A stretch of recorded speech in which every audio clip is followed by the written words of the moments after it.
On est situé au poste de commentateur. Je suis avec Oscar. Bonjour, bonsoir Oscar. Bonsoir Melvin, comment tu vas? Eh bien, moi ça va très bien et vous, comment allez-vous? Très très bien. Alors aujourd'hui, justement ce soir, on a quand même pas mal de courses. On a également du saut en longueur au programme. Donc on a quand même pas mal d'épreuves pour cette soirée du 14 juillet.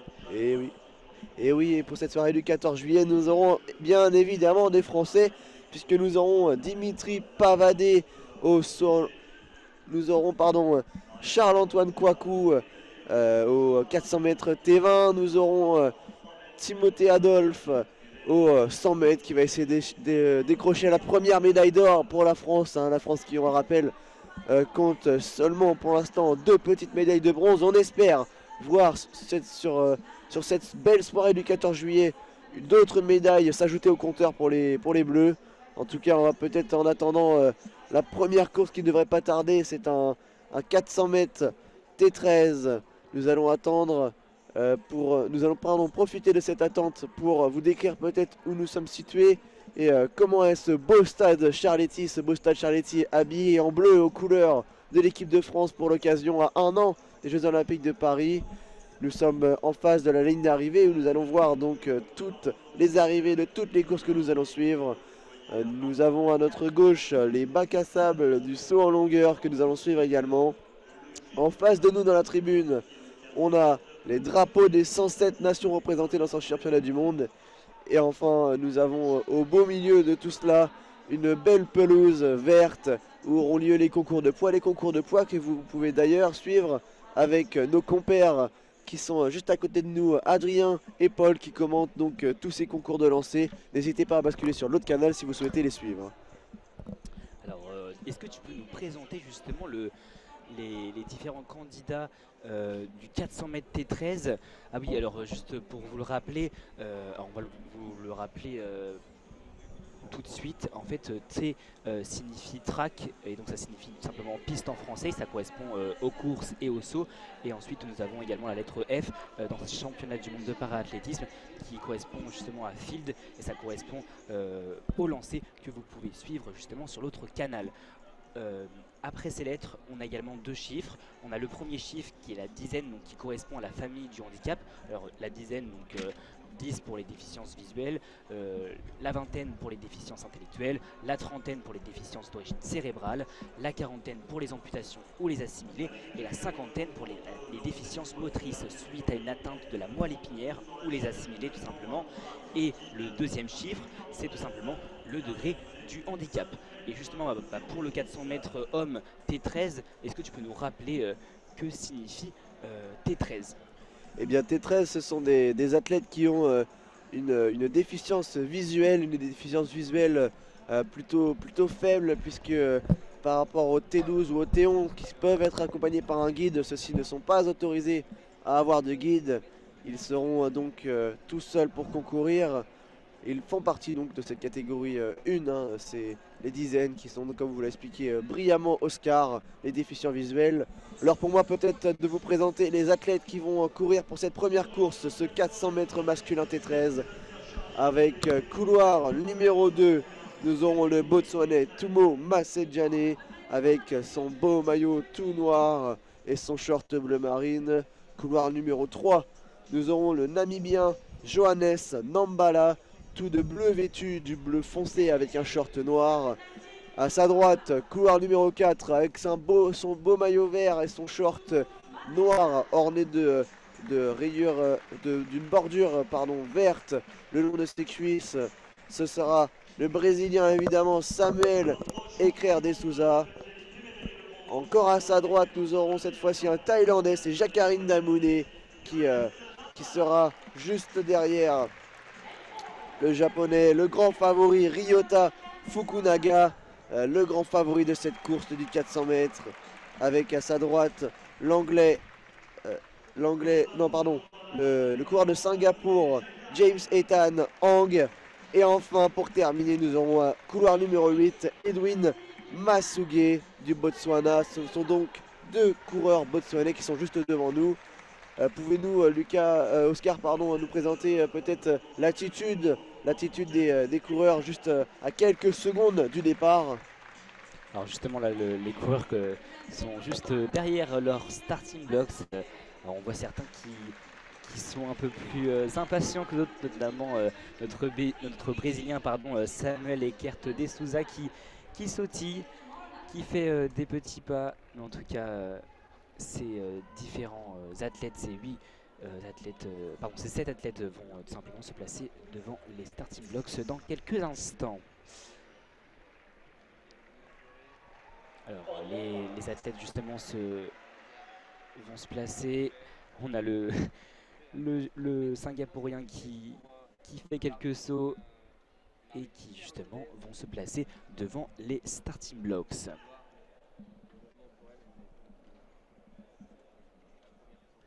Alors justement nos coureurs se sont placés justement sur les starting blocks.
Excusez-nous justement pour cette petite coupure, nous avons eu un petit problème technique, mais c'est réglé.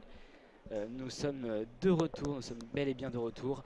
Alors en tout cas, on a eu une magnifique course. Alors cette coupure elle est intervenue pile durant le 400 mètres T13, donc homme. Et c'est finalement le japonais Ryota Fukunaga, qui a remporté la course et qui au final s'est qualifié donc, pour cette finale, pour la finale 400 mètres T13, notamment en établissant le record d'Asie. Alors justement le japonais qui était heureux et qui marche sur la piste et qui justement remercie le public japonais, qui également le salue en retour. En tout cas on a eu une très belle course, très serrée puisque différents athlètes, alors notamment on a eu le Brésilien en 4e position, le Brésilien Samuel Eckert de Souza, qui était pourtant l'un des favoris, a fini en 5e position. En effet, il a fini en 5e position, alors que pour le vainqueur, Ryota Fukunaga, c'était le grand favori, lui qui a cette saison, avant cette course, battu le record, son propre record personnel. C'était vraiment l'athlète en forme, l'athlète favori pour cette course. Et il a devancé notamment aux 3e position le Thaïlandais Jakarin Damoune, qui réalise une belle performance qui va rapporter la médaille de bronze à sa délégation. C'est fini donc pour cette première série du 400 mètres T13. Nous connaissons donc les 3 premiers qualifiés avec Ryota Fukunaga, Jakarin Damoune et alors le second, il me semble, est-ce que vous avez, Oscar, le second de cette course? Alors il me semble que c'est Jonas Nambala, nous confirmerons tout ça sur nos écrans, alors que la prochaine série ne va pas tarder à s'installer. On voit déjà les athlètes qui sont en train de positionner les starting blocks. Oscar, peut-être c'est le moment de nous présenter, si vous si vous le voulez bien, les différents athlètes qui vont concourir et essayer de rejoindre les 3 premiers qualifiés en finale. Alors oui, alors cette fois-ci, il n'y aura pas de coupure durant ce 400 l'espère. mètres T13, dont c'est la deuxième course. Avant justement, donc c'est la seule possibilité pour les athlètes d'accéder justement à la finale, où on le rappelle, hein, ce seront les 3 premiers justement qui pourront accéder à la finale, les 3 premiers de chaque série et les 2 plus rapides. Donc en tout, ils seront 8 à concourir durant la finale. Alors je vais vous présenter les grands favoris de ce deuxième 400 mètres T13 hommes. Alors d'abord on retrouve dans le couloir numéro 3 Elmir Jabrailov, un athlète d'Azerbaïdjan dont le record personnel s'élève à 49 secondes et 98 centièmes. Ensuite nous retrouvons Winder Brenner Bermudez, donc un Colombien qui est âgé de 27 ans et dont le record personnel s'élève à 48 secondes et 42 centièmes, excusez-moi. Ensuite en couloir numéro 5 nous avons Vegard Draxunsverd, un Norvégien. En couloir numéro 6 Max Marzillier, qui justement est un Allemand et qui est âgé de 21 ans et dont le record personnel s'élève à 49. Alors, excusez-moi, 49 justement, 49 secondes et 2 centièmes. Et ensuite nous avons Ivan Hernandez dans le couloir numéro 7, un Espagnol âgé tout juste de 19 ans, dont le record personnel s'élève à un peu plus de 51 secondes. Et ensuite nous terminerons justement dans le couloir numéro 8 par Boz Mokwati, un Botswanais dont le record personnel s'élève à 51 secondes et 66 centièmes. Donc on a quand même 2 grands favoris durant cette course. C'est le Colombien Winder Brenner Bermudez et Max Marzillier, l'Allemand, dont le record personnel est de 49 secondes. C'est tout juste exceptionnel, mais en tout cas les athlètes viennent de se placer sur la piste. On rappelle que nous sommes donc bien dans cette seconde série du 400 mètres T13 qui engage les athlètes avec une déficience visuelle de 3e catégorie. C'est donc une déficience visuelle qui n'est pas totale, contrairement au T11, et qui est un petit peu plus faible que les T12. Ce sont donc des athlètes qui n'ont pas besoin de courir avec un guide. Et donc on les voit, ils sont impatients pour certains, ils font du surplace, hein, ils attendent plus que le coup de pistolet du juge arbitre pour partir et essayer de décrocher leur place en finale. On rappelle l'enjeu, hein. La finale, il faut terminer dans les 3 premiers et il y aura 2 repêchés au temps sur les 2 séries.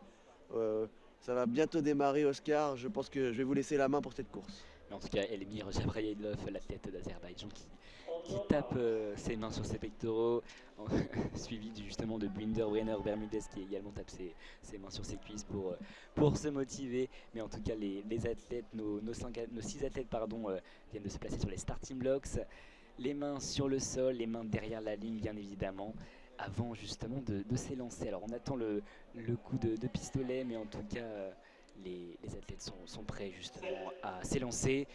Et c'est justement Winder Brenner Bermudez, le Colombien, qui vient de s'élancer, ainsi que ses 5 autres concurrents. Et c'est au final Boz Mokwati qui est en tête pour l'instant, à l'extrémité justement dans le couloir numéro 8, suivi justement de Ivan Hernandez et Max Marzillier justement qui vient de doubler Vegard Draxunsverd. Max Marzillier qui prend pour l'instant la tête du peloton. Alors les athlètes viennent justement de rentrer dans le virage et sont à la moitié du virage, et c'est la dernière ligne droite, Max Marzillier, l'Allemand, qui est pour l'instant en tête au coude à coude justement avec Vegard justement Draxunsverd qui est à sa gauche. Et finalement c'est Winder Brenner Bermudez qui rattrape le dernier 100 mètres et qui franchit la ligne à la première position. Le Colombien qui a fait un magnifique sprint à la fin. Est-ce que Melvin, tu peux revenir sur cette course qui était tout juste incroyable? Et oui, avec la victoire du Colombien Winder Brenner Bermudez juste devant. Alors nous verrons, c'est Hernandez, c'est l'Espagnol qui est annoncé second. Un temps pour le premier de 49 secondes 97, 50 secondes 28 pour l'Espagnol Hernandez et 50 secondes 33 pour Max Marzillier. Ça s'est joué dans un mouchoir de poche pour ce podium, même si le Colombien a quand même terminé 2 mètres devant ses 2 concurrents sur la ligne d'arrivée juste devant nous. On voit notamment Max Marzillier qui est au sol, hein. Il est peut-être déçu, il avait effectué un bon départ C'est dans la ligne droite en face qu'il avait pris l'avantage. Il était premier à l'entrée du dernier virage et finalement dans la dernière ligne droite, il s'est fait rattraper par l'Espagnol et l'Allemand qui l'ont dépassé sur la ligne. Le pauvre, il termine seulement en troisième position. Il est tout de même qualifié pour la finale, mais en tout cas, on le voit, il a du mal à récupérer, à se relever.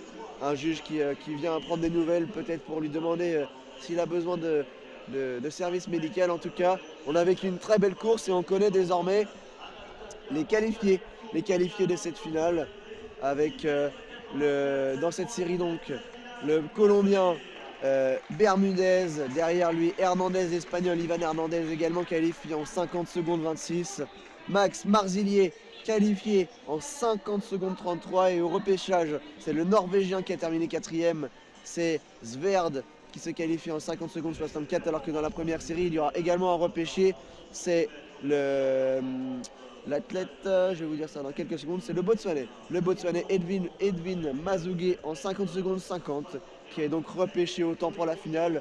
Une finale qui s'annonce rapide, très rapide, avec pourquoi pas des records qui pourraient tomber. On a d'ailleurs oublié de vous signaler que Fukunaga Ryota a battu son propre record lors de la première série. Il est en forme et ça nous annonce une très très belle finale. Tout à fait, on a eu droit à une course exceptionnelle. Et en tout cas, dans quelques instants, va commencer le saut en longueur, homme, classification T64. Alors, on peut vous le rappeler, durant ce concours justement de saut en longueur, on aura donc plusieurs athlètes dont les classifications sont différentes, puisque nous aurons un athlète, donc quelques athlètes en T44. Alors T44, ça signifie, ça correspond à tous les athlètes qui sont amputés ou des assimilés. Et ensuite, nous avons également les athlètes T62 ou encore T64. Ce sont les athlètes équipés de prothèses de membres inférieurs. Alors on peut le voir justement, nos athlètes sont devant le public. Et en tout cas, ces athlètes se placent justement devant le public de Charletti. Ils viennent tous de rentrer sur la piste.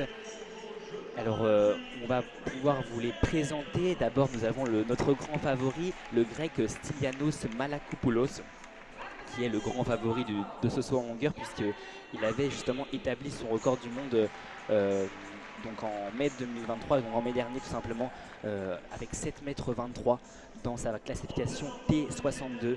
Nous avons également l'américain Trenton Merrill, dont son record personnel s'élève à 7,75 m.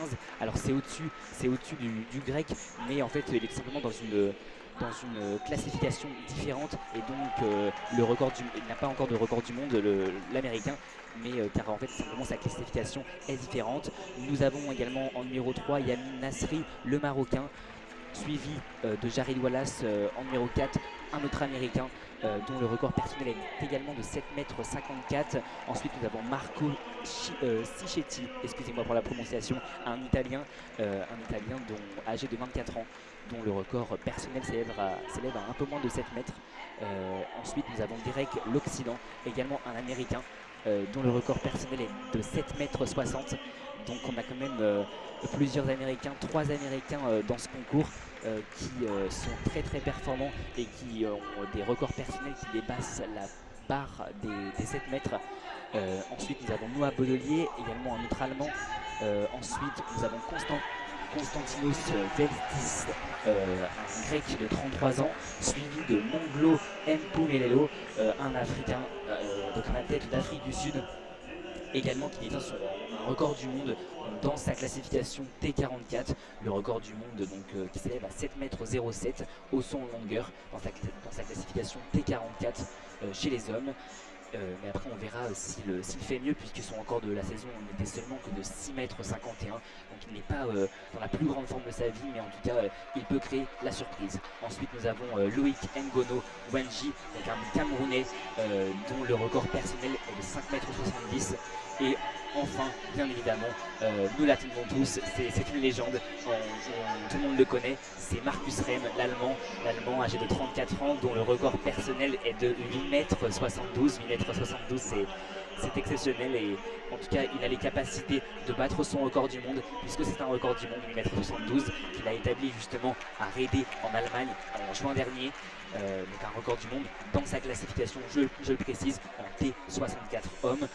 Et en tout cas, on a 11 athlètes qui vont concourir, des athlètes de classifications différentes. Donc, et je rappelle, T44, T62 et T64 qui vont justement concourir dans ce même concours de saut en longueur. En effet, alors que l'on voit le premier athlète à s'élancer, cela doit être le grec Stylianos Malakopoulos qui va arriver bientôt dans l'air d'élan, au bout de cette aire d'élan, alors que l'on a vu passer juste devant nous il y a quelques secondes les coureurs de la première série du 400 mètres T20 masculin, avec notamment, et celui que nous allons suivre particulièrement, c'est le français Charles-Antoine Kouakou qui va tenter de se qualifier pour la finale. C'est l'un des favoris de cette première série. On espère qu'il va se qualifier et qu'il va nous ramener, pourquoi pas, un nouveau record de France, un nouveau record personnel pour lui. En tout cas, il est en train de positionner son starting block juste à notre droite dans le premier virage où il va démarrer au couloir numéro 6, tandis que nous allons peut-être suivre le premier saut de l'américain Trenton Merrill, alors que le grec a sauté à 3,65 m. C'est un saut raté pour lui qui a un record bien au-delà à 7,23 m, notamment dans sa catégorie T62. Oscar vous l'a rappelé, ce sont 3 catégories qui se mélangent dans cette compétition avec donc des athlètes T44. On a d'ailleurs ce recordman de la catégorie Mpumelelo Mlongo, l'athlète qui nous vient de l'Afrique du Sud. Nous avons en T62 le recordman également, le grec qui vient de s'élancer à 3 mètres et quelques, Stylianos Malakopoulos. Et enfin le grand favori, il écrase la concurrence en T64. Oscar vous en a brillamment parlé, c'est l'Allemand Marcus Rehm que l'on va suivre avec attention.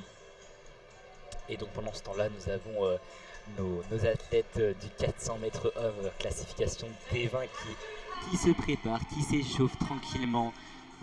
Donc pour l'instant, ils s'échauffent, ils courent tout simplement pour se préparer au mieux durant ce 400 mètres qui va suivre dans quelques instants. Alors on a justement Barbosa Gravesilino qui s'échauffe, qui est dans le couloir numéro 1 et en tout cas qui s'apprête à commencer sa course. Il s'échauffe près de la corde en tout cas, et on va avoir une très très belle course et pendant ce temps-là justement le saut en longueur va débuter. En effet, c'est un autre athlète, alors je ne vois pas bien qui c'est, il me semble que c'est Yamani Nasri. Et là on a un petit problème sur nos écrans de contrôle, on ne voit pas qui c'est, en tout cas il va s'élancer avec son maillot vert et il me semble que c'est mordu.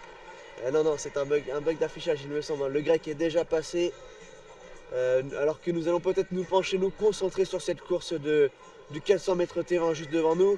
Le temps pour moi de vous rappeler les athlètes qui vont accompagner notre français Charles-Antoine Kouakou sur la piste, le couloir numéro 6. Nous aurons couloir numéro 1 Gracelino Barbosa, le Cap-Verdien. Couloir numéro 2, nous aurons le Coréen Beongjin Kim. Couloir numéro 3, l'Espagnol Dionibel Rodriguez. Le numéro 4, Anderson Colorado. Le numéro 5, juste à la gauche de Charles-Antoine Kouakou, c'est Samuel Oliveira. C'est le favori de cette série, mais Marc-Antoine n'a rien à lui envoyer puisqu'il est juste derrière au niveau de son record personnel. Un écart de quelques centièmes seulement entre les deux. Charles-Antoine Kouakou qui est donc bien dans le couloir numéro 6 de cette course du 400 mètres T20. T20 qui correspond... Alors attendez, on va vous rappeler à quoi correspond la catégorie T20. T20, ce sont les déficients intellectuels. Nous sommes donc avec des athlètes qui présentent qui ont passé des tests et qui sont donc dû attribuer une déficience intellectuelle. En tout cas, nous aurons à la couloir numéro 7, je poursuis mon listing des concurrents pour cette première série avec Giancarlos Whitsom, l'athlète qui nous vient tout droit du Panama, et enfin coureur numéro 8, l'Indonésien Alfin Nomleni qui sera à l'extérieur. Le Français est bien placé dans le coureur numéro 6, il est à l'intérieur, juste à droite du Brésilien, le grand favori. Il va peut-être pouvoir ajuster sa cadence en fonction de lui. En tout cas, il n'y a pas d'économie à faire, il faut tout donner dans cette série. Alors que les athlètes sont encore juste derrière leur plot, devant pour certains. La course qui devrait démarrer dans 1 à 2 minutes. Et justement, Charles-Antoine Kouakou qui se place derrière son starting blocks, qui se frotte les mains justement, il est impatient de commencer la course. En tout cas, il relâche ses bras, il a justement ses mains sur ses hanches, il attend avec impatience que la course commence. Souvent un peu de stress, et tout comme ses autres concurrents, on peut le voir, tout simplement celui qui vient de la tête de Corée, Jim Beom Kim, qui justement avec ses mains, il sautille, il décompresse en lâchant ses bras, ses mains. Toujours un peu d'appréhension pour cette course. En tout cas, on le rappelle, c'est une demi-finale. C'est la première demi-finale du 400 mètres T20 hommes. Il y aura trois qualifiés pour la finale. 3 qualifiés, et les 2 plus rapides, tout simplement, autant seront également les 2 autres qualifiés. Et ensuite, on aura également la deuxième demi-finale de ce 400 mètres T20 qui justement débutera dans quelques minutes. En effet, on voit le Français qui fait des petits mouvements de jambes bien légers pour essayer de rester chaud. Il est en train d'être présenté, vous entendez derrière nous le public qui va le suivre et qui va le supporter pendant cette course. On a plus de 5000 spectateurs ici dans les tribunes. Ils sont de notre côté à l'ombre, en face des drapeaux qui ornent le stade. Et donc ils sont tous là, ils vont pousser Marc-Antoine Kouakou, Charles-Antoine, pardonnez-moi, ils vont le pousser à prendre une place en finale. Il faut terminer pour cela dans les 3 premiers. Il y aura également 2 athlètes repêchés autant dans les 2 séries comme à la course précédente. En tout cas, Marc-Antoine, on va le suivre au couleur numéro 6 et on espère qu'il va nous faire vibrer, qu'il va être le premier Français à performer pour ce 14 juillet, la journée nationale. On espère voir briller des Français. On aura Timothée Adolphe tout à l'heure. On va maintenant se concentrer avec les athlètes qui vont se positionner devant leur starting block. On voit Marc-Antoine qui vient de poser son pied droit après avoir posé son pied gauche sur le starting block. Il place ses mains juste derrière la ligne de départ alors qu'on demande le silence au public pour entendre le top départ de la part du juge arbitre avec son maillot rouge. Il lève le bras. Les athlètes qui se lèvent. Et c'est parti dans cette course. Le bon départ de Charles-Antoine Kouakou avec l'effort produit notamment par l'Espagnol. L'Espagnol, c'est le Portugais Igor Oliveira. Nous avons Marc-Antoine Kouakou qui revient sur les 2 athlètes à l'extérieur. Il revient sur Giancarlos Whitsom et sur l'Indonésien Alfin Nomleni. Charles-Antoine Kouakou qui va démarrer le dernier virage en tête.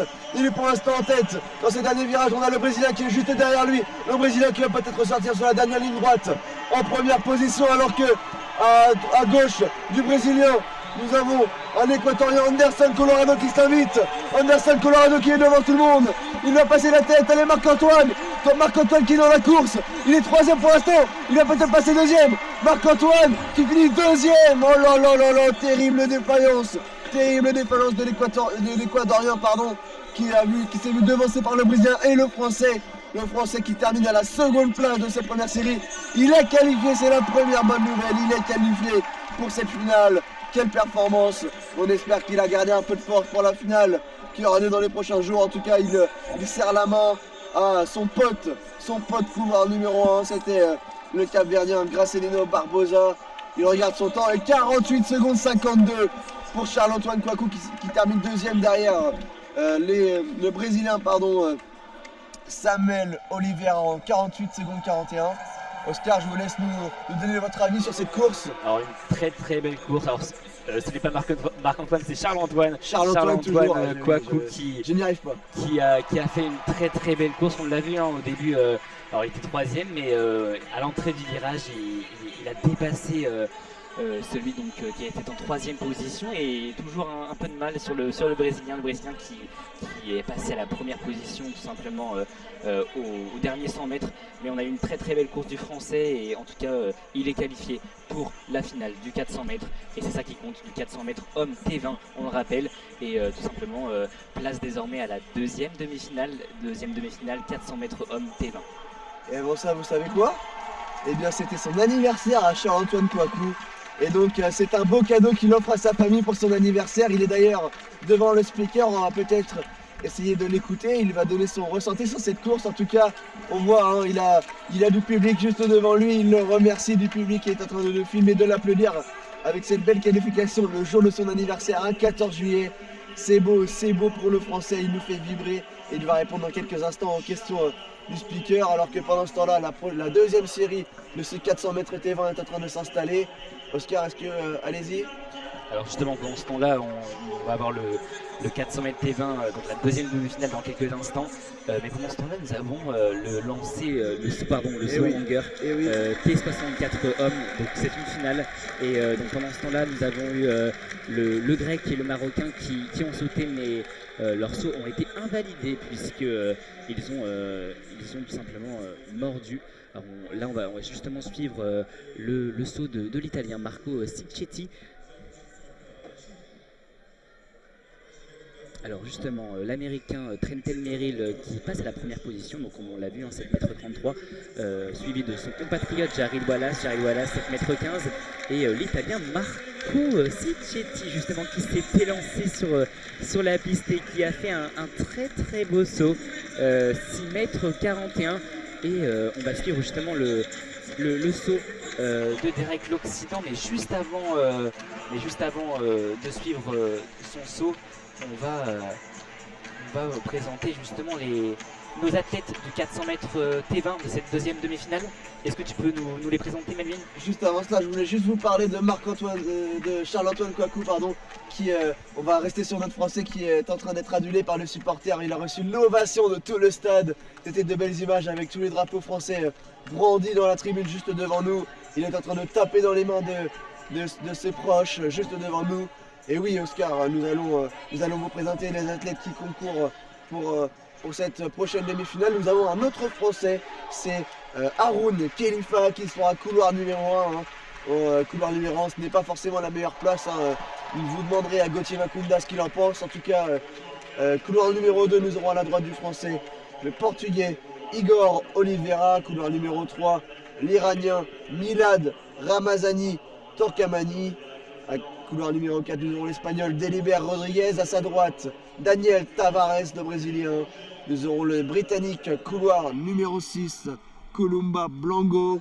Couloir numéro 7, le Mauritanien Giovanni Philippe. Et enfin, couloir numéro 8, le Saoudien Idriss Soufiani.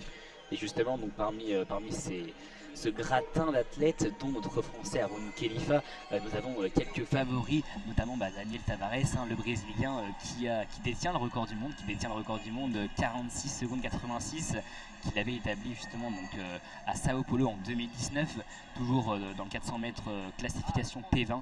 Donc c'est le grand favori de cette course, on va le suivre attentivement, notamment avec également notre Français Haroun Khelifa. Autre favori, nous avons l'Espagnol dans le couloir numéro 4, dont également le record personnel est très proche du record du monde, 47 secondes 66. Nous avons également l'Anglais Columba Blanco, dont tout simplement le record personnel s'élève à 47 secondes 81.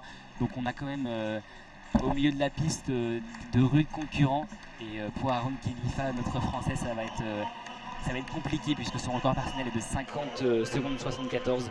Après, on ne sait jamais, il peut toujours avoir une surprise, mais ça va être très très compliqué pour notre Français qui est dans le couloir numéro 1. Mais en tout cas, on le rappelle, les 3 premiers de cette course seront qualifiés d'office pour la finale. Et ensuite, on aura les deux meilleurs athlètes, les plus rapides de ces deux demi-finales 400 mètres classification T20 qui seront justement qualifiés pour cette finale. Et cette finale, on rappelle peut-être les 3 premiers qualifiés. Il y a le Français le jour de son anniversaire, Charles-Antoine Kouakou. On a le Brésilien également, Samuel Oliveira. Et enfin, nous avons le Colombien Anderson Colorado. C'était les 3 favoris de cette course. Ils sont qualifiés en finale, on les retrouvera. Peut-être qu'on aura également un repêché autant. En tout cas, on va basculer juste devant nous sur cette piste bleue du Stade Charletti, avec le Brésilien qui se retourne vers son public, qui lève les bras. Il est acclamé par la délégation brésilienne. Et l'Espagnol qui sautille, qui fait des petits sauts derrière son starting block, tout simplement afin de se préparer à cette course. Et nous avons Haroun Khelifa qui est concentré, qui ne bouge pas d'un poil. Et en tout cas on sent qu'il est concentré. Après, il y a toujours un peu de stress durant le début des courses. Notre Giovanni Philippe, le Mauritanien, qui lève les mains et justement qui est présenté par le speaker. Et Idriss Soufiani qui est juste à côté de lui, qui lève les bras également et qui essaie de se détendre au maximum avant le début de cette course, car on le sait, elle est importante, c'est une demi-finale et il faut gagner sa place en finale. Exactement, juste peut-être une donnée importante avant le départ de cette course, nous avons un vent qui vient face à nous, face à la tribune de presse. C'est peut-être important pour les athlètes qui n'auront pas un vent favorable, ils auront un vent latéral, notamment dans la dernière ligne droite et également juste après ce premier virage dans la ligne droite du 200 mètres. Donc c'est une donnée importante qui va peut-être ralentir ou freiner les athlètes dans leur progression. En tout cas, ils sont en train de se positionner sur leur starting block. Oscar, c'est à vous. Et nos 8 athlètes qui justement ont les pieds dans les starting blocks, les mains derrière la ligne, les mains sur le sol et justement le public qui a fait silence, et c'est finalement Haroun Khelifa qui vient de s'élancer, notre Français qui prend pour l'instant du retard, et le Brésilien justement est au coude à coude avec Deliber Rodriguez, notre Espagnol. Pour l'instant on voit que c'est un combat qui est au coude à coude entre le Brésilien et justement le Brésilien qui a pris la tête par rapport à l'Espagnol, et c'est finalement à côté du Brésilien, le Mauritanien Giovanni Philippe qui vient entamer le virage et qui pour l'instant prend la tête de cette course. Giovanni Philippe qui est pour l'instant dans le couloir numéro 7, et finalement c'est l'anglais Columba Blanco qui vient de prendre la tête. Alors c'est très serré, et finalement c'est Giovanni Philippe qui vient de reprendre la première place, suivi justement du Brésilien qui vient également de terminer la course. Alors ça a été très serré. D'autres Français, Haroun Khelifa qui vient de s'écrouler à la ligne d'arrivée. Alors on l'a pas trop suivi à la fin, mais en tout cas Haroun Khelifa qui finit dans les derniers. Mais à la fin ça a été très serré. On sait que Giovanni Philippe a fini à la première position, notamment avec un temps de 47 secondes 38. C'est un très beau record, et c'est le record du monde justement. Ensuite, alors non, c'est le record du championnat, excusez-moi, je m'emballe un peu. Ensuite nous avons l'Iranien Milad Ramazani Torkamini qui finit à la deuxième position, et comme je vous l'avais dit, le Brésilien qui ne finit pas deuxième mais qui finit troisième, Daniel Tavares. C'est allé très vite dans cette course, avec le record des championnats du monde qui est battu par le Britannique, le Mauritanien pardon, juste devant le Brésilien Daniel Tavares qui passe également sous la... Ah non, le Brésilien Tavares pardon, il est quatrième juste au-dessus des 48 secondes, alors que l'on voit le Français Haroun qui attend son chrono, il est juste devant. Il a été rapide en tout cas. Giovanni Philippe en 47-38, Ramazani en 47-96 et Daniel Tavares en 48-17. Voilà le podium et les 3 qualifiés directs pour cette finale, alors que c'est c'est Columba Blanco, le Britannique, qui devrait se qualifier. Qui doit se qualifier au repêchage au temps. Nous aurons peut-être également le 5e de cette série. Nous allons vous confirmer tout ça dans quelques secondes. Et le Français Haroun Khelifa qui est déçu de sa course, on peut le voir. Oui. Et il a fini 7e à la 7e position avec un temps à 51 secondes 10. En tout cas, on peut le voir, il est déçu, grosse déception, mais on l'a dit durant cette course, tout simplement l'anglais qui s'est fait piquer, qui finit au pied du podium, mais qui se fait piquer au final sa 3e place, voire sa 2e place, puisqu'il a juste ralenti durant le dernier 100 mètres, et c'est dommage puisque à la sortie du virage, il était dans les 3 premiers, et donc c'est quand même dommage, mais en tout cas Haroun Khelifa, notre Français, qui est très déçu. Et on peut le voir, il a les mains sur les hanches et grosse déception de sa part. En tout cas, on voit qu'il est déçu, mais pendant ce temps-là, nous allons passer au saut en longueur. Au saut en longueur, la finale, classification T64. Exactement, la finale de ce saut en longueur, nous avons quasiment tous les athlètes qui ont effectué leur premier saut. Il reste seulement le Camerounais Wanji Mongo qui va bientôt s'élancer. Il se dirige en bout de piste, à moins qu'il se soit déjà élancé, c'est encore peut-être un... Ah oui, il s'est élancé et il effectue un saut en 4,99 m. Il rejoint donc la 5e place, le classement qui est dominé pour l'instant par l'américain Trenton Merrill, qui devance un autre américain, Jared Wallace, et vous ne me croirez pas, mais il devance un autre américain, Derek l'Occident. Ce sont 3 américains qui sont pour l'instant sur le podium, avec des sauts à 7,33 m, 7,15 m et 6,75 m. C'est pour l'instant de très grandes bases, à plus de 7 mètres, qui sont posées par les Américains qui dominent, qui surdominent ce concours. On espère une réaction des autres athlètes, avec notamment l'Italien Marco Cicchetti, alors que c'est Marcus Rem le grand favori qui ne va pas tarder à s'élancer. Il peut mettre tous les Américains d'accord en un seul saut. Oscar, je vous laisse peut-être nous commenter son saut alors qu'il vient de prendre place sur l'air d'élan. Alors justement, Marcus Rem, on le rappelle, c'est le grand favori de cette compétition. Il a les capacités pour battre son propre record du monde. Et là, on le voit, il s'élance, il court avec ses petits pas et il saute. Alors en tout cas, c'est un très beau saut et c'est un magnifique saut qu'il vient de nous faire. En tout cas, le drapeau blanc est brandi. Ce n'est pas mordu de sa part, mais c'est un saut à plus de 7 mètres, voire plus de 8 mètres aussi. 8,27 m, c'est exceptionnel. En tout cas, il se place directement à la première position. En tout cas, il a montré que c'était lui le patron devant les 3 Américains. Est-ce que Melvin, tu peux revenir sur son saut? Alors là, il a volé au-dessus de ce bac à sable et il est presque 1 mètre devant tous les Américains. C'est énorme. Marcus Rem, qui est bien sûr le recordman du monde, le recordman des championnats. Il domine de la tête, des épaules et même de tout le corps. Il domine vraiment outrageusement cette compétition. Et là, un saut à 8,27 m, c'est incroyable, c'est exceptionnel. Lui qui a un record, il me semble, Et alors il a un record du monde justement à 8,72 m, donc encore 50 cm et c'est le record. Et c'est seulement son premier saut, donc on va suivre les prochains sauts parce qu'il l'aurait encore volé. C'est vraiment hyper impressionnant. Vraiment, nous sommes à 20 mètres au-dessus de ce bac à sable. Il est situé à notre gauche.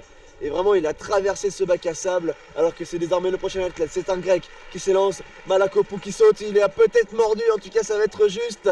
Et ouais, c'est un drapeau rouge qui va être brandé par le juge arbitre. Il avait effectué un saut au-delà des 6 mètres, mais malheureusement ce saut ne sera pas comptabilisé. Alors que nous avons la prochaine course, juste devant nous, qui va bientôt s'élancer. Le 400 mètres T47 qui va voir notamment la brésilienne Fernanda Yara da Silva. Là c'est une finale, Fernanda Yara da Silva, la grande favorite. Elle sera couloir numéro 6, il me semble. Si nos listings sont bons, nous aurons couloir numéro 1, la chilienne Amanda Serna. Couloir numéro 2, la thaïlandaise Sasirawan Ichacho. Couloir numéro 3, la brésilienne Sae Suji.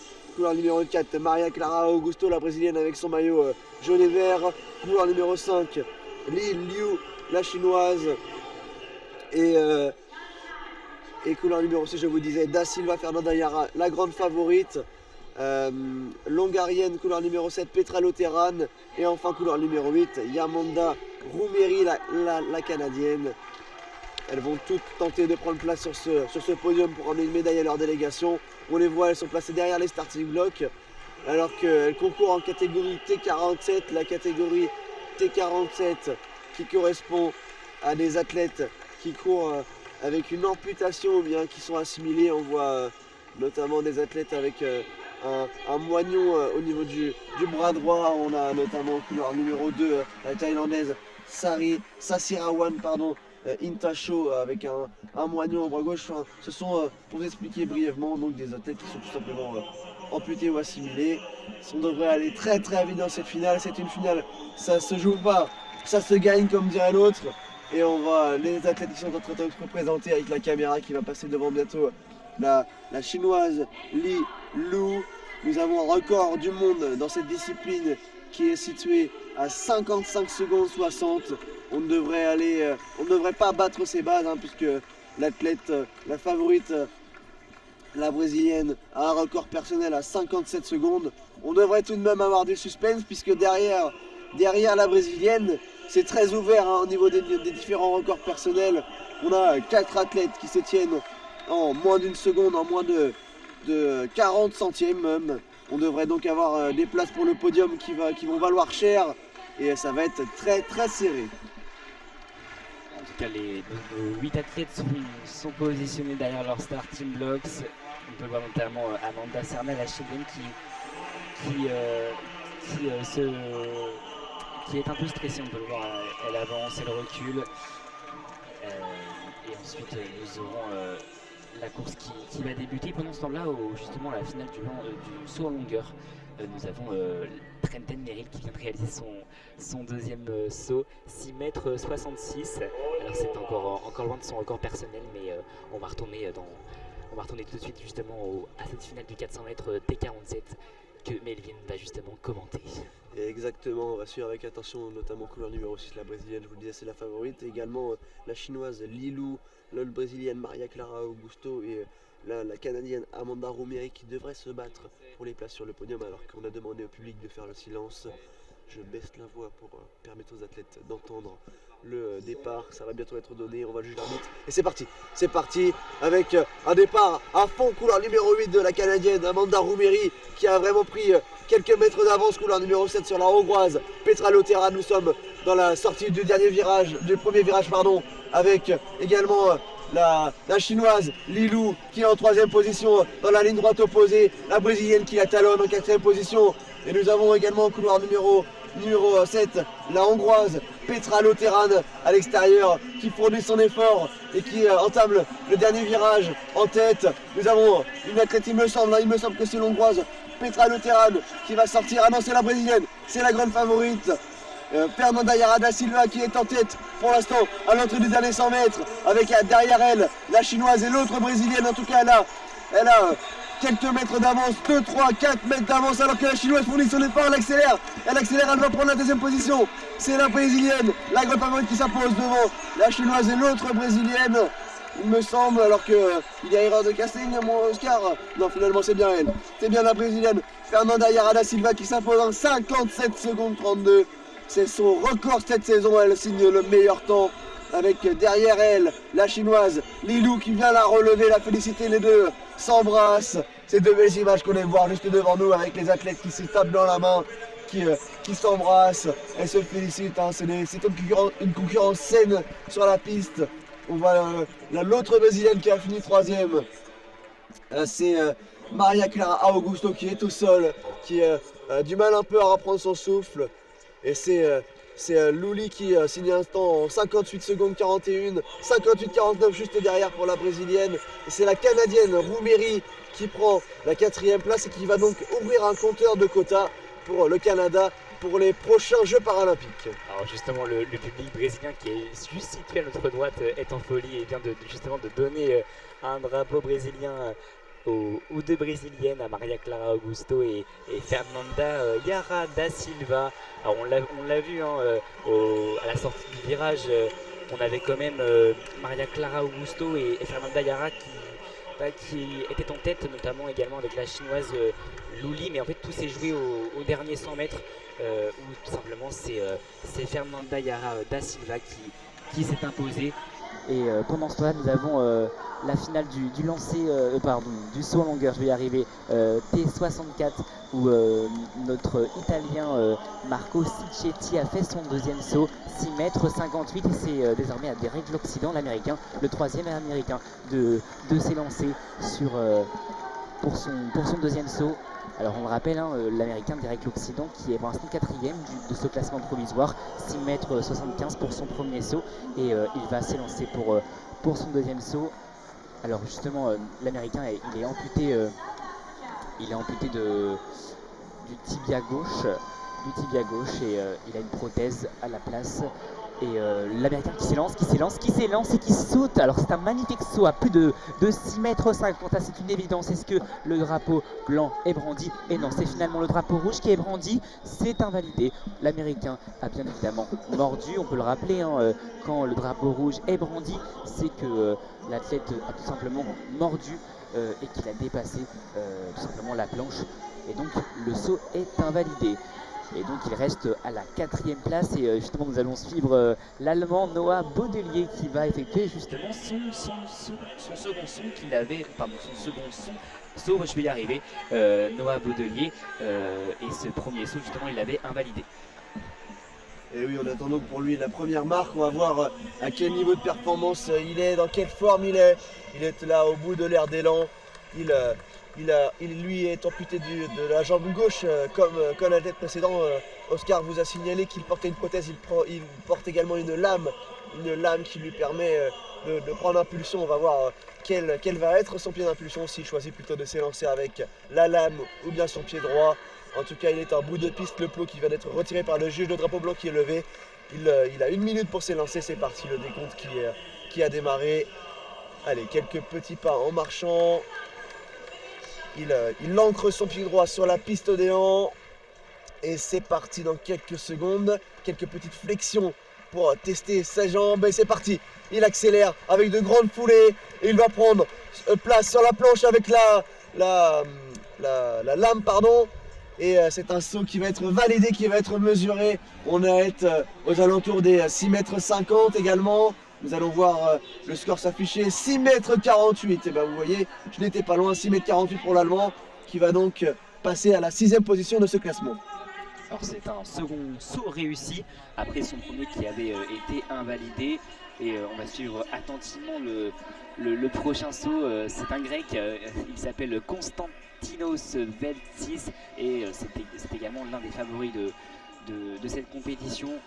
Alors justement, il avait invalidé son premier saut. Et justement, le grec qui vient de se placer sur la piste, il est vêtu d'un survêtement bleu clair. Et il n'attend désormais que de sauter, que de s'élancer et de sauter. Alors il est amputé justement du tibia gauche. Et il a également une prothèse. Et comme tu le disais Melvin, avec une lame, tout simplement pour prendre le plus d'impulsion possible. Et le grec qui attend patiemment justement de s'élancer avec une magnifique chaussure jaune à droite, au pied droit. Et le grec justement qui s'élance, qui fait ses grandes foulées et qui s'appuie justement de sa lame située donc justement sur sa jambe gauche et qui vient de réaliser justement un très beau saut, 6,25 m, ça suffit donc pour le placer justement à la 7e position. Et, mais il est encore loin de son record personnel qui est tout simplement 6,82 m. Oui, alors que vous allez peut-être, Oscar, nous présenter les athlètes de la prochaine course qui semblent être présentés juste devant nous. Ce sont les athlètes du 400 m T47, c'est la finale de ce 400 m T47. Alors nous avons tout simplement Amanda Serna. Alors non, excusez-moi, c'est un problème de fiche. Alors 400 m T47. Alors 400 m T47 masculin, oui, on a couloir numéro 1, c'est Ferry Pradana l'Indonésien. Couloir numéro 2, Thomas Normando. Couloir numéro 3, nous avons le Brésilien José Martins. Couloir numéro 4, l'Italien Riccardo Bagani. Couloir numéro 5, un Indien Dilip Mahadou Gavit, pardon. Couloir numéro 6, c'est le recordman des championnats du monde, également recordman du monde, Ayoub Sanni, le Marocain, c'est le grand favori, hein, lui qui a effectué une demi-finale en 47 secondes 53, il a écrasé ses autres concurrents. Nous avons couloir numéro 7, l'Américain Tanner Wright, et enfin couloir numéro 8, le Brésilien Lucas da Souza Lima, avec des chronos qui devraient aller très très vite. Le grand favori, c'est donc le Marocain qui devrait s'imposer. En tout cas, nous avons une concurrence rude pour le podium, puisque Il y a près de 5 athlètes qui sont en dessous des 50 secondes. Ça va se jouer encore une fois dans un mouchoir de poche comme la course précédente. La première place semble être promise aux Marocains, mais ensuite le podium est très accessible pour la plupart des autres athlètes. On devrait avoir donc une bataille très serrée pour la seconde, la troisième et la quatrième place. La seconde et la troisième qui permettraient d'obtenir une médaille pour leur délégation et la quatrième qui ouvrira un quota pour les Jeux paralympiques dans un an. On rappelle les Jeux paralympiques de Paris 2024 dans un an qui planent au-dessus de ce stade Charletti. On a les athlètes qui ont forcément cette compétition dans un coin de leur tête alors que l'on présente les différents athlètes. En tout cas, ça va être une très très belle course. Comme tu le disais, tous les athlètes sont autour des 49 secondes, sauf justement Ayoub Sadni qui est en dessous de la barre des 47 secondes. Donc en tout cas, nos athlètes sont derrière les starting blocks. Ils sont tous impatients de commencer la course. Et savez-vous, Oscar, où est-ce que le Marocain a battu le record du monde? Alors non, justement, j'ignore, tu vas me le dire où il l'a battu. Eh bien, c'est pas très loin d'ici, puisque c'est ici même à Paris. C'est à Paris qu'il l'avait battu le 10 juin 2022. C'était donc l'année dernière en 47 secondes 01. Le Marocain Ayoub Sadni qui sera couloir numéro 6 avec son maillot rouge. Alors que vous entendez peut-être derrière nous la musique à suspense qui va présenter les athlètes, qui va les inviter à prendre place sur le starting block. On voit le Brésilien couloir numéro 3 qui se tape le torse pour se donner du courage et de la force juste devant son public. On l'a vu, il y a pas mal de Brésiliens. On a d'ailleurs le vainqueur du 100 mètres hier qui est là. C'est le Brésilien que l'on a rencontré d'ailleurs dans les travées du stade et qui est très sympa. C'est un athlète qui est solaire que nous avons vu. En tout cas, il est là pour supporter le Brésilien couloir numéro 3, José Martins. Alors que le silence est demandé dans le stade. Les athlètes qui n'ont pas tardé à se lever juste avant de partir. C'est parti, ils se lèvent. Et c'est parti pour cette course 400 mètres T47 masculin avec un gros départ. Couloir numéro 3 justement du Brésilien José Martins qui va dépasser à la sortie du dernier virage l'athlète à sa gauche, l'Indien Gavit. Alors qu'on a également couloir numéro 6, Ayoub Sadni qui prend la tête dans le dernier virage. À l'entrée du dernier virage, il va accélérer le produit son effort. On voit de très longues foulées de la part du Marocain. Il va dépasser le Brésilien qui était couloir numéro 8, Lucas da Souza Lima. Ayoub Sadni qui est en tête de 5 mètres d'avance sur tout ce concurrent. Il écrase cette course. Il va passer dans une trentaine de mètres sur la ligne d'arrivée. C'est assuré pour lui, ça va finir en première que deuxième. On a le Brésilien qui va être rejoint juste devant. Là, ça va être très serré. Il va y avoir une photo finish. Une photo finish, ça va se jouer entre le Brésilien José Martins et peut-être l'Américain Tanner Wright qui était au coude à coude avec le Brésilien. Alors qu'Ayoub Sadni a signé un score en 46 secondes 78. C'est tout simplement le record du monde pour le Marocain. On ne l'attendait pas à un tel niveau. C'est exceptionnel, un nouveau record du monde qui tombe ici dans ce stade Charletti. Record du monde pour le Marocain Ayoub Sadni, on vous le disait. C'était le grand favori. Le grand favori, il s'impose juste devant Tanner Wright, l'Américain qui finit en 48 secondes et quelques centièmes, alors que Martins est troisième et complète le podium en 49 secondes pile. 46 secondes 78, c'est le nouveau record du monde, Oscar. Est-ce que vous vous rendez compte? C'est une magnifique course qui vient de nous faire le Marocain. On l'a vu sur le dernier 100 mètres, il dominait tout simplement ses deux concurrents qui le suivaient, le Brésilien et l'Américain. Mais ça s'est vraiment joué à très peu justement entre l'Américain et le Brésilien. C'était très serré, ça s'est vraiment joué sur la fin, notamment sur le fait qu'il se baisse pour tout simplement finir le plus vite possible. Et pendant ce temps-là, nous retournons justement au saut en longueur T64, cette finale homme où justement nous avons l'Allemand Marcus Rems, son deuxième saut qui vient d'être effectué et il a tout simplement été invalidé. Alors on pense tout simplement, c'est l'invalidation du saut est tout simplement à cause d'un simple marché,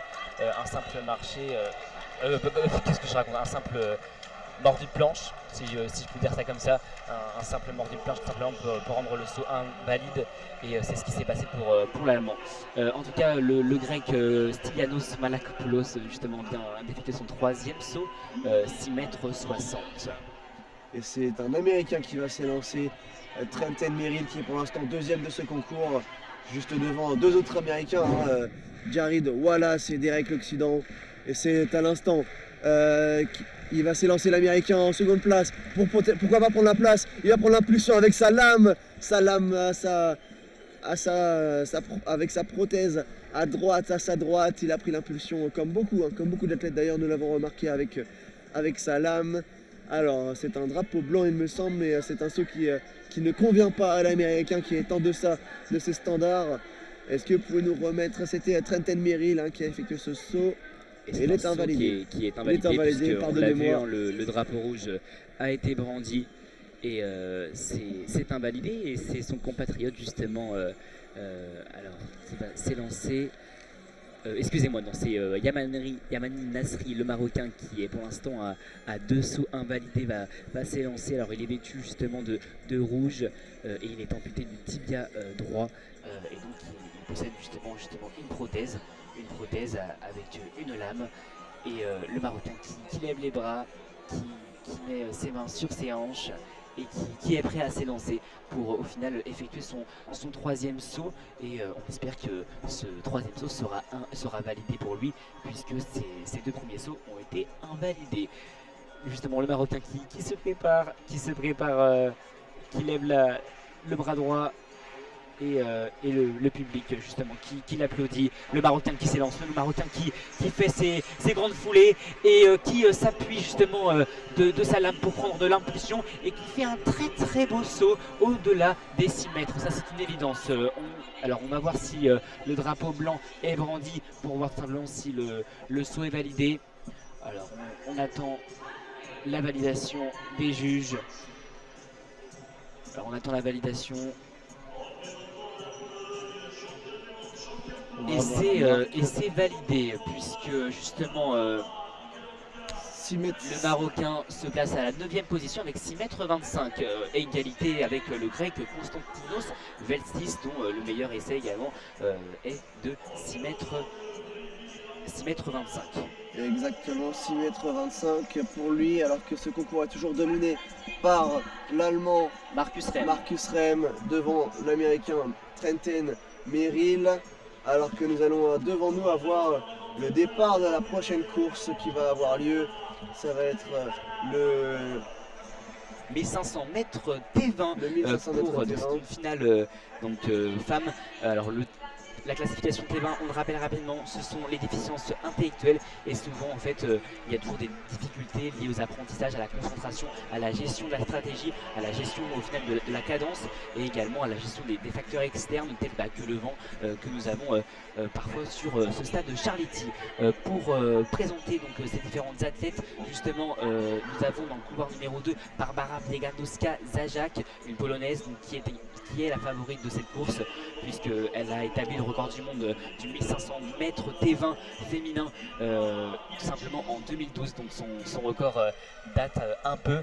Et nous avons également dans le couloir numéro 4 Antonia Quela da Silva, une brésilienne qui est également l'une des grandes favorites. Et ensuite nous avons dans le couloir numéro 6 Anna Thornton, l'anglaise, également favorite, puisque son record personnel est de 4 minutes 30, et justement nos athlètes qui est prête justement à s'élancer sur la ligne de départ. Alors on le rappelle, c'est à la sortie du virage en face de nous, et nos athlètes qui viennent de s'élancer, c'est le 1500 mètres qui vient de commencer, et c'est Barbara Bieganowska-Zajac, la polonaise, qui mène pour l'instant le peloton. Et justement la brésilienne également, Antonia Quela da Silva, qui est également l'une des grandes favorites, 4 secondes 26, on le rappelle, 4 minutes 20, c'est son record personnel. On le rappelle, c'est un 1500 mètres, et justement nos athlètes viennent d'entamer le virage, elles sont à la sortie du virage, et pour l'instant c'est la brésilienne Antonia Quela da Silva qui mène la course, suivie justement de la polonaise Barbara Bieganowska-Zajac qui la suit de près. Alors elle passe justement devant nous, elles viennent justement de franchir la ligne des 100 mètres, et elles auront 3 tours justement à réaliser. En effet, on a un petit peloton de 4 coureuses en tête, avec les autres athlètes qui sont un peu distancés. On a 4-5 mètres qui séparent le peloton des 4 premières. Alors on doit avoir la polonaise Barbara Bernagowska Zajac, la brésilienne Da Silva, Antonia Keila. On n'arrive pas trop à identifier les deux autres athlètes. En tout cas, elles sont dans un petit groupe de 4 à l'avant. Il n'y aura malheureusement que 3 places sur le podium. Elles devraient donc se disputer la bataille, alors que l'on voit une américaine qui essaye de faire le forting pour revenir. Ça doit une américaine, une britannique, pardon. Cela doit être Anna Thornton qui essaye de faire l'effort pour revenir sur ce groupe de 4. Alors que l'on voit derrière ce groupe de 4 les athlètes qui sont toutes séparées d'1 ou 2 mètres. Elles fournissent leur effort à leur rythme, un rythme qui pour l'instant est sur les bases des 2 minutes 5, 2 minutes 10 aux 800 mètres. Et justement, la polonaise qui est au coude à coude avec la brésilienne qui commence à affaiblir et qui ralentit. En tout cas, on voit que nos 4 athlètes qui étaient à l'avant pour l'instant sont en train de ralentir. Et au final, c'est la numéro 3, Clark Rhiannon, l'Australienne qui... qu'est-ce que je raconte? L'Australienne, oui, Annabelle Coleman qui recolle nos 4 athlètes. En effet, on a désormais un peloton de 4, 6, 7 coureuses, puisque ça a un peu ralenti à l'avant. Ça a permis aux athlètes de revenir, alors que ça semble réaccélérer, puisqu'on a toujours ce groupe de 4 qui se dessine. Et dans leur sillage, on a une coureuse qui est 1 mètre derrière. Et derrière elle, il y a 3 mètres qui séparent 2 autres athlètes. En tout cas, on entame pour la seconde fois, la troisième fois, pardon, ce dernier virage dans cette grande piste. Nous sommes à l'opposé là-bas, tout à gauche. Les athlètes qui ne vont pas tarder à arriver sur la ligne du dernier 100 mètres. Il restera 2 tours à parcourir, un seul tour à parcourir, pardon. Ça va donc être la cloche dans 100 mètres. On a toujours un groupe de 4 athlètes avec peut-être l'accélération de la brésilienne à un peu plus de 450 mètres de l'arrivée. Allez, on va voir la juge qui va sonner la cloche. Et Antonia Keila Da Silva qui commence à accélérer aux côtés de la polonaise. On voit que ce groupe de 4 est en train justement de prendre les devants. L'américaine qui est 5e, l'américaine justement qui commence à perdre le fil de la course, Caitlin Bounds qui est derrière, 20 mètres derrière. Et nos 4 athlètes qui sont justement dans la tête justement de la course sont en train d'effectuer la ligne droite et elles vont commencer à entrer dans le dernier virage de cette course. Et la polonaise justement qui est en train de doubler la brésilienne qui faiblit, qui ralentit, et la polonaise qui effectue vraiment une belle accélération. Elles viennent d'entrer justement dans ce dernier virage, et la polonaise qui accélère durant ce dernier virage. Ça va être très serré entre la polonaise et la brésilienne qui est juste derrière à 5 mètres, 10 mètres derrière elle. Et finalement c'est la polonaise qui va finir par s'imposer, la polonaise Barbara Bieganowska-Zajac qui s'impose 5 mètres justement devant la brésilienne qui finit à la 2e position, suivie justement de Lyudmila Danilina, l'Ukrainienne, qui vient de nous faire une magnifique course. Alors en tout cas, la polonaise, on peut revenir sur son temps, Barbara Bieganowska-Zajac qui effectue un très très bon temps, 4 minutes 28 et 67 centièmes. Melvin, est-ce que tu peux revenir sur cette course qui est tout juste incroyable entre la brésilienne et la polonaise? Eh bien, on a eu pendant la majorité de cette course un groupe de 4 avec la britannique Anna Thornton, la brésilienne Da Silva, Antonia Keila, la polonaise Barbara Bieganowska-Zajac et enfin l'ukrainienne Lyudmila Danila. En tout cas, elles se sont jouées la bataille jusqu'à peu près au premier virage de ce dernier tour, où là ce sont la brésilienne et la polonaise qui se sont détachées, avec malheureusement la brésilienne qui n'a pas pu suivre la cadence de la polonaise, que l'on voit juste devant nous brandir le drapeau blanc et rouge de la Pologne. Et elle fait les 100 mètres en sens inverse. Alors là, elle échappe carrément aux bénévoles qui tentaient de la ramener vers les photographes. Elle est suivie de la brésilienne. En tout cas, elles sont acclamées par tout le stade qui les applaudissent. La brésilienne et la polonaise, c'est une belle image, couverte de leurs 2 drapeaux qui s'embrassent. Et elle ne s'arrête plus, hein, la polonaise, elle continue de courir devant nous et brandir le drapeau. Qui est en forme, on peut le dire. Elle est en forme, elle est contente, elle se réjouit justement de sa victoire. Elle lève la tête Elle lève la tête car elle est contente et elle serre justement dans ses bras celle qui était dans le couloir numéro 8. Dans le couloir numéro 8, l'américaine Caitlin Bounds qui a fini justement à la 4e position, si je ne me trompe pas, au pied du podium. Alors justement, les résultats qui s'affichent, Danila Livna, l'Ukrainienne qui finit 3e avec 4 minutes 33. Et excusez-moi, c'est l'anglaise à la 4e position. Donc l'anglaise, si je ne me trompe pas, Anna Thompson qui finit à la 4e position. Pendant ce temps-là, nous avons le saut en longueur, la finale homme T64, et c'est justement le Sud-Africain qui s'élance et qui fait un magnifique saut. Alors le drapeau blanc est brandi, le saut est validé, et en tout cas le Sud-Africain qui vient de réaliser un très beau saut. En tout cas, ce n'est pas mordu pour le Sud-Africain qui avait justement mordu la planche au premier saut. Il avait fait 6 mètres 62, je vais y arriver, au deuxième saut. Et finalement, c'est 6 mètres 34 qu'il vient de nous faire. Un peu moins bien que son deuxième saut, mais en tout cas, il se maintient à la 5e place du classement. Il est en forme puisqu'il a battu son record de la saison, lui qui se place 5e dans ce concours. On a toujours les 3 Américains devant lui qui sont à la 2e, 3e et 4e place. Et l'intouchable allemand devant lui, Marcus Rehm. Marcus Rehm. Marcus Rehm qui a effectué un saut à 8 mètres 27. Il est quasiment 1 mètre, hein. Il rend 80 cm à l'américain Derek l'Occident. Et la polonaise et la brésilienne qui continuent de courir. Alors elles viennent justement de s'arrêter. La brésilienne justement qui a les genoux sur la piste, qui est agenouillée. Et justement l'Ukrainienne qui a également pris son drapeau ukrainien et qui continue de le brandir avec la polonaise. Et en tout cas on va assister au saut. On va retourner au saut et c'est justement le Camerounais qui vient de réaliser son 3e saut.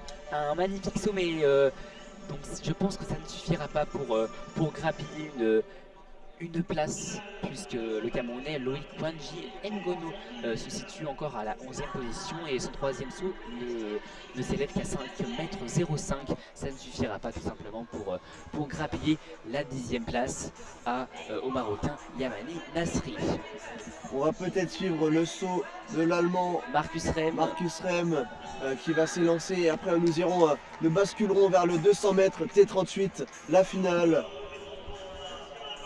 Avec Marcus Rehm qui est au bout de la piste. Il attend que l'air de réception de sable soit ratissé, soit aplani par les différents juges arbitres. On voit 2 juges arbitres avec leurs raclettes qui aplatissent ce sable pour permettre aux athlètes d'avoir des conditions égales à l'atterrissage.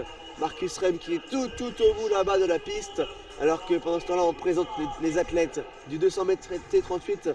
Je vais peut-être les présenter brièvement parce que je vois que ça traîne un petit peu au saut en longueur. Peut-être attendons le départ de cette course. On aura la grande favorite Sophie Anne, record woman